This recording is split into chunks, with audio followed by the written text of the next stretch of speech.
USA, USA, USA, USA. Guys, we have to talk about KC today. So let's have a look at this Kana replay to start off with. This is really Here, the because he beginning had of the the exhaust. end. Just looks like he didn't respect Morgan being able to jump in on top of him. So I don't know why we're dashing forward. Um, like Oh, tumbled A2. this is just so That was stupid. him. Huh? Kana, that was not it. And the exhaust was Like incredibly late as straight well, so the up. boulder hit for full damage. Yeah, good put. Horrific. Looking Horrific, worried about horrific, what his bot lane. horrific, Here we go. horrific. Yep, crash down just Now, here's the thing to discuss, guys. This series, I'm here. I'm the KC hater. I'm here to tell y'all I was fucking right. We were fucking right all along. Look, KC fans have been an absolute stain on the community. I'm being so serious. They're great at times, but they are so unbelievably toxic. What are we doing, Yike? Guys, all of us, what are we doing? They're so unbelievably toxic at times as well. It's really pathetic. You cannot, by the way, you cannot be toxic when your team does not win. So, look, basically, Casey got completely bodied. 3-0 just completely shit on. Yike was doing pretty decently in this game here. But if you will see, my solo lane, Kana, is 1 and 3. He's on a Scion, but like ridiculous. 1 and 4. And then my bot lane is 0 and 9. Now, Busio may be inting, but Caliste.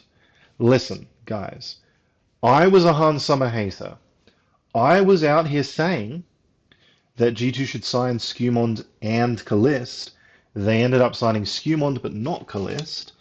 And look, I was wrong. Hans Summer has been incredibly consistent. He's been grinding his ass off. He is becoming a franchise player. And I thought he was the weak point of G2, and that is no longer the case. Caliste was supposed to be the guy that comes into KC that they build this team around. And I don't know why that's the case, but he's the guy that they're building this team around. He's the KC guy.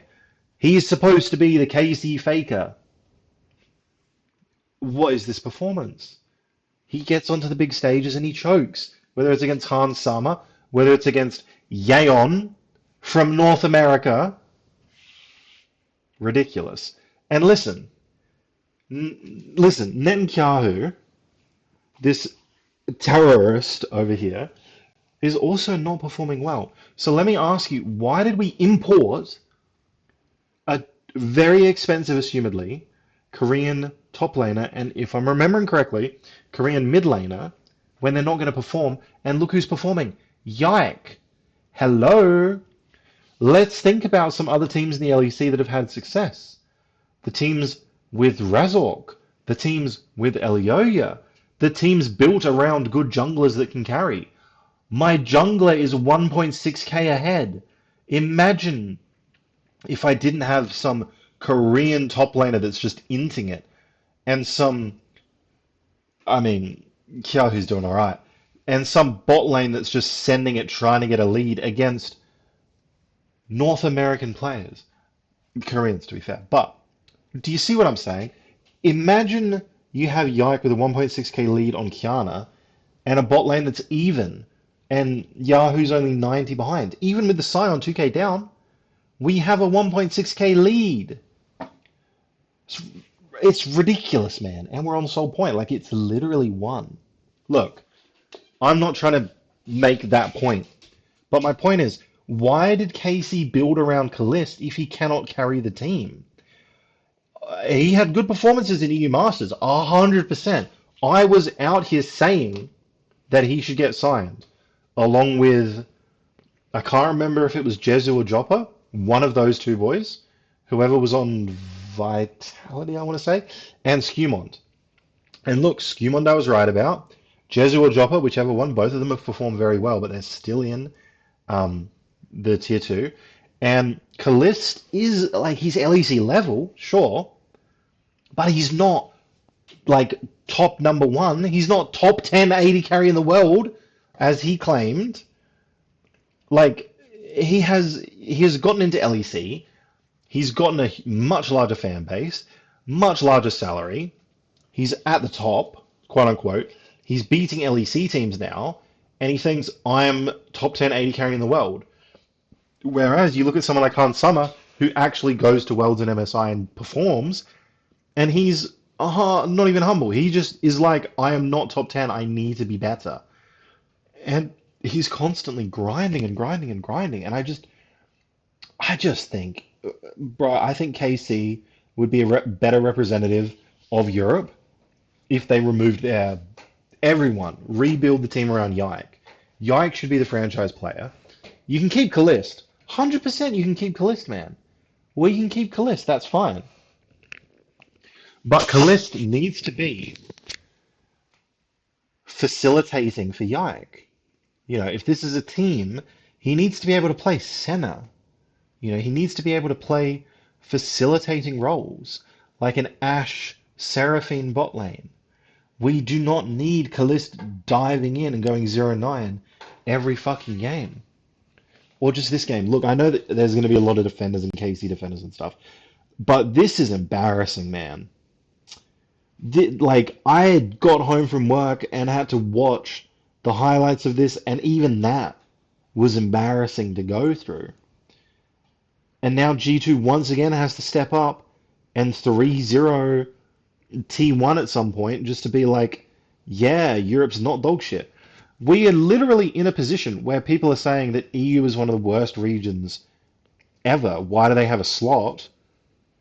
And G2 just 3-0 Gen G only last event. But KC is performing so badly that it doesn't matter. You would think that KC would 3-0 with the level that they're supposed to be at. And they're not going to rebuild, which fucking sucks, but they genuinely should. Remove Kana. I do not, look, off the top of my head, I don't know who's in. I don't know who you could sign. I tell you who you could sign. Remove Kana and sign Adam. There you fucking go. Instantly a better team. Sign Adam, sign Nuke, if you can. But like, Adam and Nuke, sign Adam and then sign the mid laner from Misa or the mid laner from Galleons. Like, there's better players in Europe, man. There's better players in Europe. And Bussio's alright, man. Bussio and Caliste, keep them, but we gotta get these Koreans off the team. Like, they're just not doing enough, and there's no point having Kana on the team for the salary that he is probably getting paid and the prestige that he brings if he's just like not going to be able to step up in these performances. There's no point. Throw Adam on the team, and Adam would have picked away the Olaf, or he would have had a counter or something like Sion. I don't look like. I'm pissed, guys. What do you think? Because I was looking forward to covering MSI when it starts properly, but I just had to cover this because this is fucking ridiculous. I get home from work to just watch some freaking disgusting bleach-inducing gameplay. I'm just ranting over a blank screen, but like I'm saving you guys from watching how horrible this gameplay was. Um, yeah, man, it's pathetic. I mean, look at this. Like my bot lane 0-10, Yahoo's trying, but he's still down. Connor's 1-6.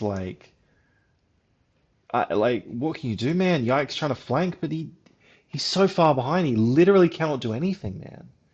It's sad. It's sad because I really like Yike. I'm a G2 fan. If any of you guys are fans of the channel, you'll know that I'm a massive G2 fan. And I like Yike. I thought that he should have gotten kicked from G2 because I think that Skewmont is better. I was right. But Yike's really good. He just needs a team around him that's actually going to help. And I think he ended up crying. I feel bad, man. I feel bad. What do you guys think? I'm gonna cover the rest of MSI, but I just needed to do an absolute rant video and celebrate because it is July 4th weekend and Team Liquid has won and they're probably going to beat T1 tomorrow, right? Definitely won't get 3-0 by T1. Definitely not going to be a seventh 3-0 in a row. Let's see how long it takes before we get a game 4 at MSI. I'll catch you guys. I might co-stream. I might react to some of the games. I might co-stream G2. I don't have rights to co-stream, but I might like live view G2. We'll see. Usually people don't like live viewing, but I've seen a lot of people live viewing for Worlds, World Cup. So yeah, we'll see what happens. I might do that. Catch you guys.